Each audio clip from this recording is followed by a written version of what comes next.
Boxing Truth here.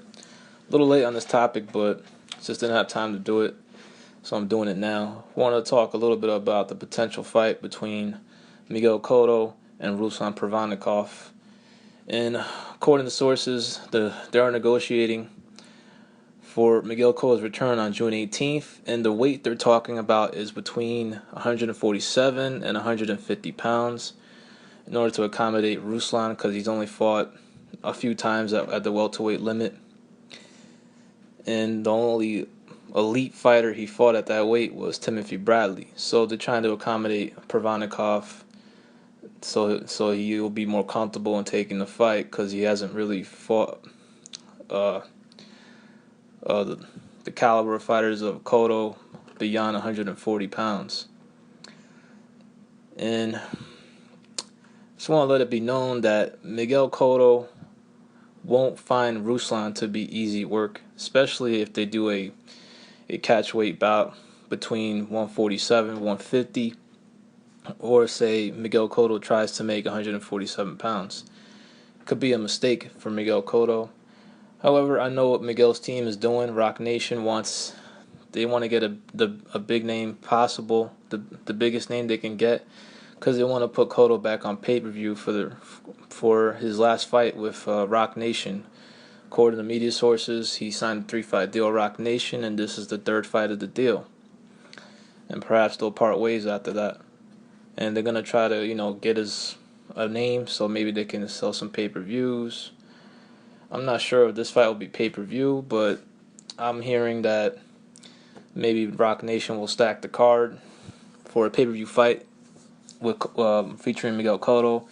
Maybe they'll put Rigondeaux on the undercard, maybe against a live opponent at 122. He's yet to fight any real fighters, real opponents, ever since he's come off that layoff because of promotional issues. However, the difficult thing about making this fight is that Provodnikov is promoted by Banner Promotions. And right now, Banner Promotions has an ongoing litigation suit against Rock Nation for they try to punk Banner Promotions and try to steal Demetrius Andrade away from him, only for Demetrius Andrade to get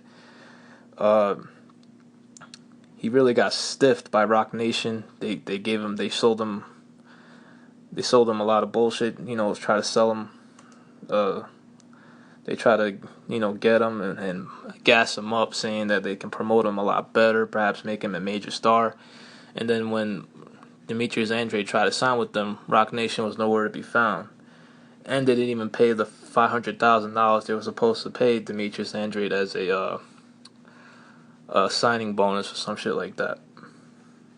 Or the $500,000 for the purse he turned down from Showtime against one of the Charlo brothers.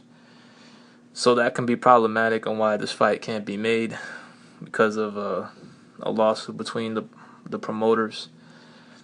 And Ruslan won't be easy work for Miguel Cotto because Ruslan hasn't been easy work for anybody.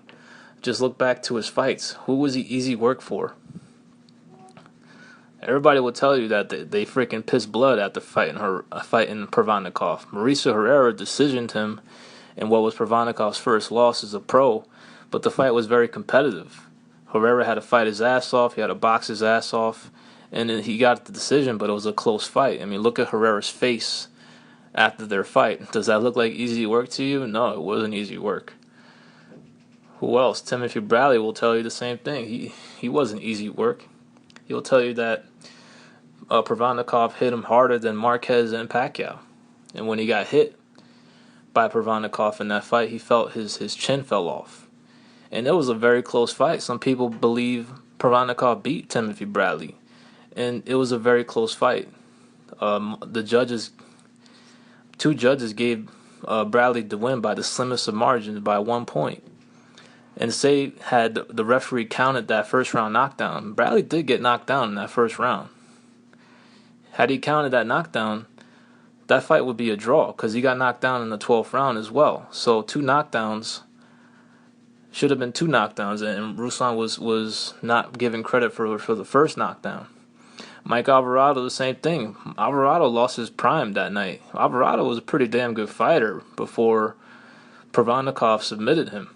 beat the shit out of him, made him quit in a good fight in his hometown in Denver. Mike Alvarado will tell you he wasn't easy work. And Chris Algieri, the same thing. Algieri got dropped twice in the first round. Got his eye messed up. He had to box his ass off the rest of the way. And he got a split decision win, but it was one of those fights where a lot of people had mixed reactions to the fight. Some people felt Provodnikov did enough. Some people felt Algieri outboxed him for large stretches and should deserve the win. I thought Algieri just did enough. I just thought he was just too. He was the more effective fighter, and Provodnikov was, his punches landed was just few and far between, and Algieri was doing more work in between. And Lucas Matisse, the same thing. That wasn't easy work for Matisse. He started out well, outboxed him, but look what happened in the second half of the fight. Provodnikov was bringing it to him. He finished the fight stronger, and he hurt Matisse late in the fight. And in my opinion, I thought that fight was a draw. I thought that fight was dead even. Both guys had their moments. Both guys did very well. But it was Provodnikov that hurt Matisse, and not vice versa. Provodnikov got hit with some big shots, slowed down in the middle rounds, but he got a second win, and he started whipping Matisse's ass in a lot of the rounds in the second half of the fight. And I thought it was a draw, and one judge agreed with me.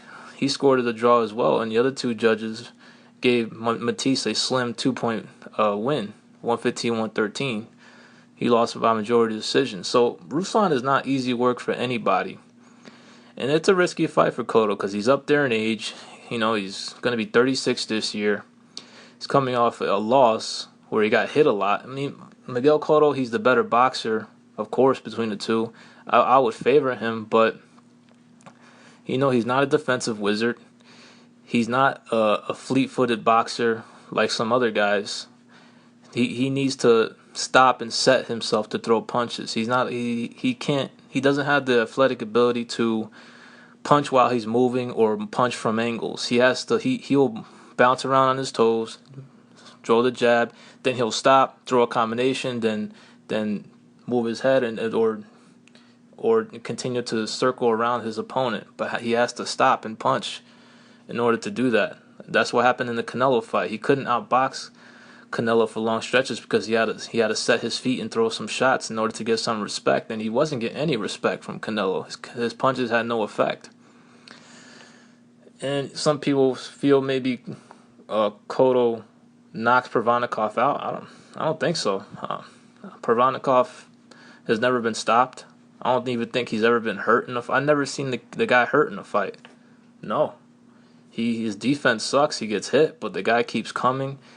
And at this stage of Miguel Cotto's career, does he have that type of grit to deny this man, this dude, this Russian dude who fights his ass off and fights to the death?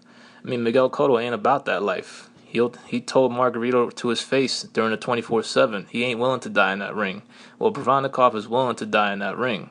He's showing you the heart he shows in his fights, getting his ass whooped and coming back. Miguel Cotto's going to have to bite down on his mouthpiece and deny Provodnikov a win. Dangerous fight if it happens. Interesting fight, especially if they fight in between 147 and 150. I wouldn't count Ruslan out of it. Miguel Cotto's he's made a lot of money. He's not that hungry anymore, and now he's going to fight a hungry Russian dude who comes forward and punches very hard, and it continues to fight hard to the last bell. So Rock Nation may want to reconsider. Maybe they should opt for another name out there if they want to get on pay-per-view. I don't know who. Maybe a Kell Brook fight. I don't know if that's a big enough name. But I wouldn't be. I mean, if I'm managing Miguel, I wouldn't be that enthusiastic about this matchup. No. But y'all let me know what y'all think. This is Boxing Truth. I'm out.